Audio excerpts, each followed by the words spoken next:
The torches of Cyrene burn orange along the harbor wall, and Lamia stands at the cliff's edge with her dark hair pulled loose by the salt wind. She is laughing, full-throated, shameless, the laugh of a woman who has never once been made to feel that her joy was too large for the room. She is entirely human here.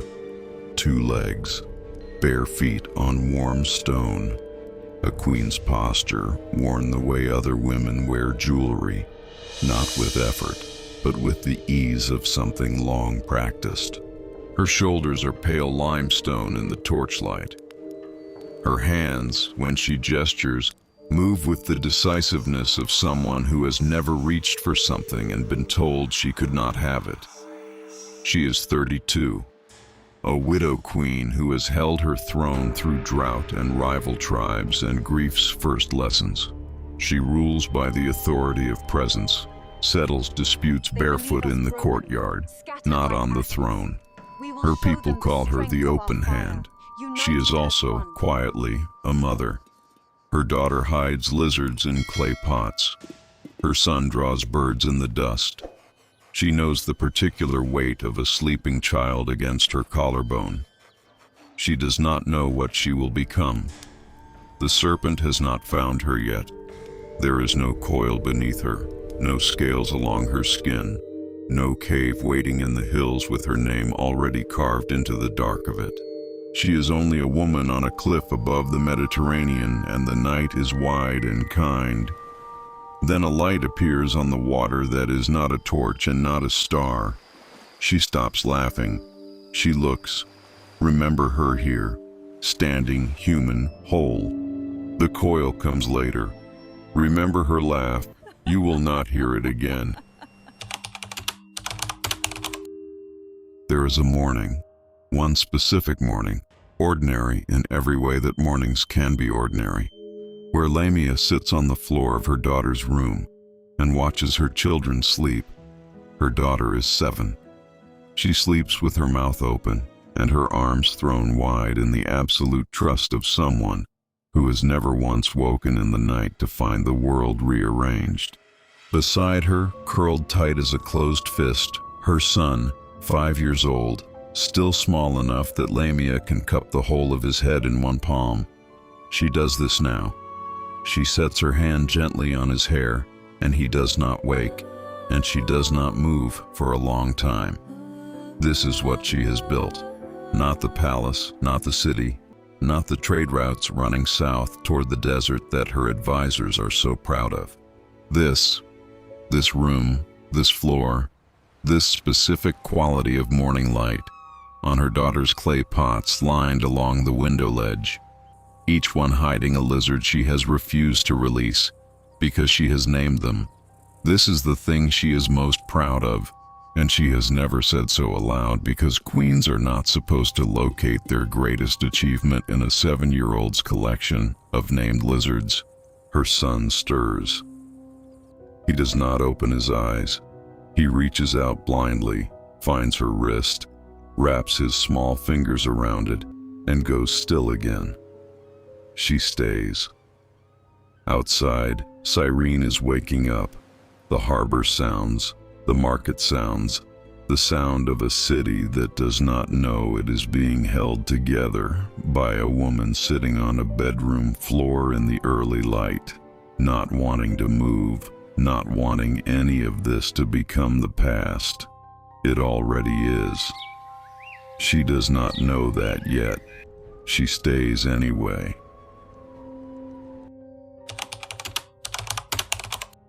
It begins as wonder. Zeus comes to her not as bull or swan or shower of gold, but as himself, enormous, amused and genuinely curious about her. He asks about the city, about trade routes, about what she believes the stars are made of. She answers honestly, which is her nature, and he finds this extraordinary. She does not fall in love so much as she opens, the way a house opens its windows in the first warm week of the year. She wants to be witnessed. She wants someone whose eye doesn't slide past her toward the next urgent thing. She wants, in short, to matter to someone as large as the sky. She has no idea she is asking for catastrophe.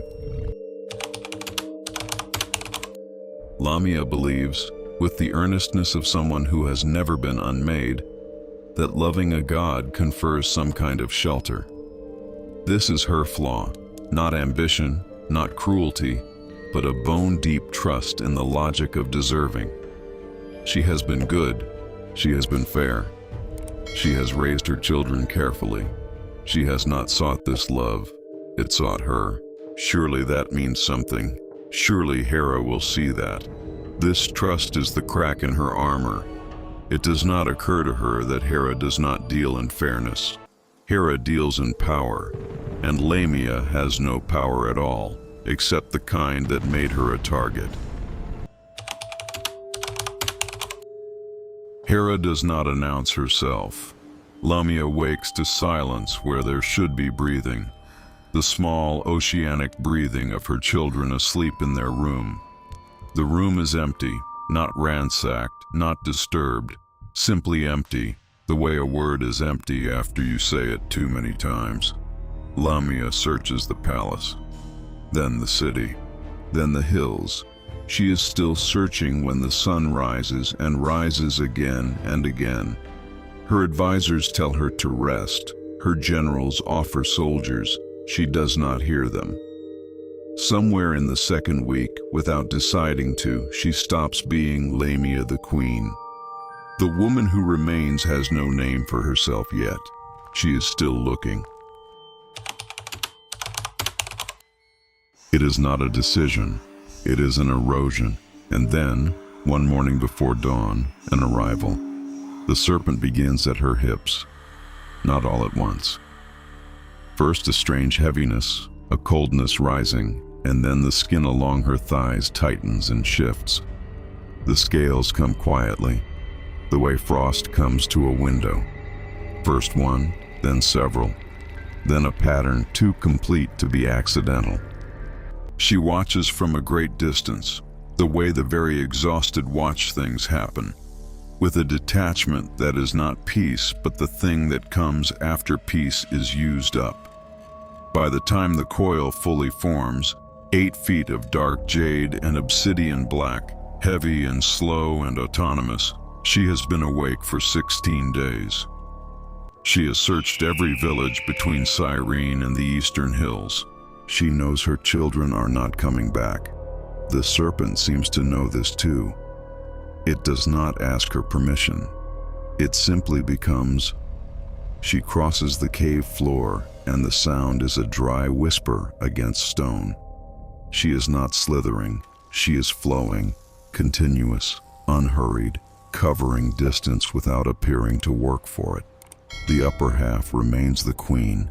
Bare shoulders, long throat, the face that Zeus could not stop looking at, the amber eyes that do not blink the way human eyes blink. The lower half has become something that does not know about queens or children or grief. It only knows forward. She stops at the cave entrance and looks out at the Libyan dark. The hunger arrives the way morning arrives, not entering so much as simply being present, suddenly, where it was not before.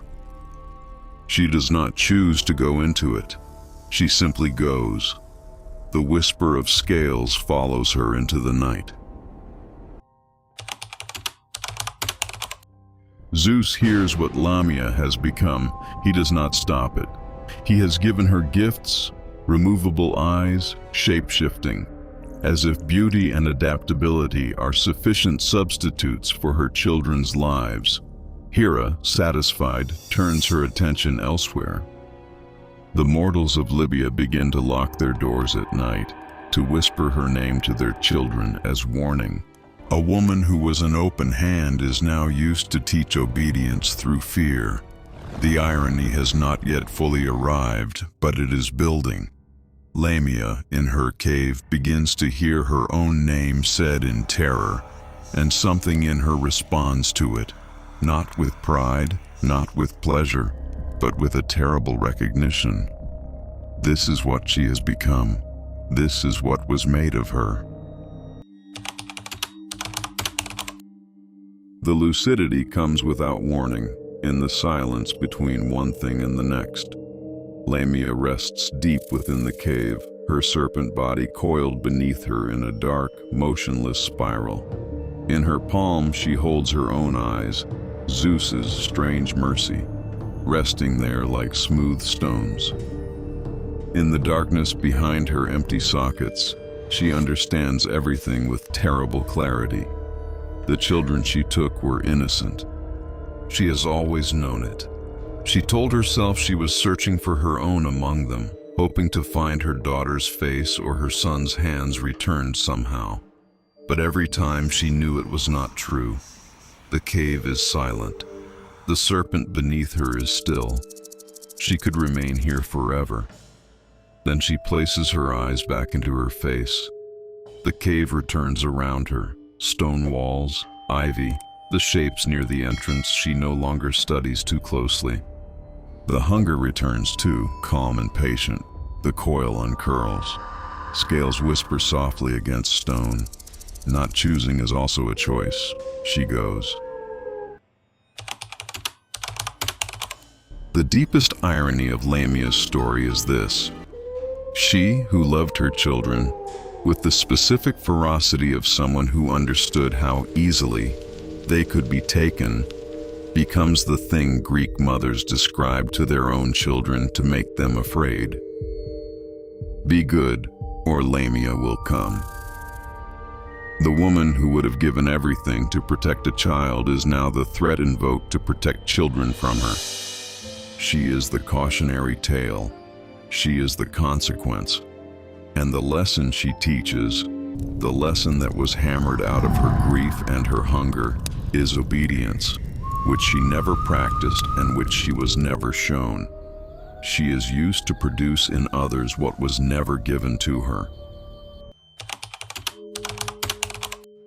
Most monsters in Greek myth get endings. Heroes kill them. Gods intervene. Lamia gets none of this. She gets the cave, the dark, and the sound of mothers using her name to frighten children into obedience. She is still there. The stories simply stop mentioning her, not because she is gone, but because some griefs become too ordinary to keep retelling. The serpent coil fills the cave floor, jade dark and slow breathing. Above it, her pale shoulders remain unchanged. A queen's posture, the long throat, the face once called the most beautiful in Libya. Her amber eyes, when she wears them, still do not blink quite like human eyes. Both things remain. The woman and the serpent, the mother and the hunger. Myth refuses to choose between them. Outside, Libya moves on. Seasons turn, children are born, and her name survives as a warning. Behave, or Lamia will come. In the cave she hears it. She says nothing. Only the soft whisper of scales against stone as she shifts and waits. She is already here. She has always been here. This is not a story about a monster. It is a story about what grief becomes when it is never allowed to end. Lamia does not become monstrous because she is evil.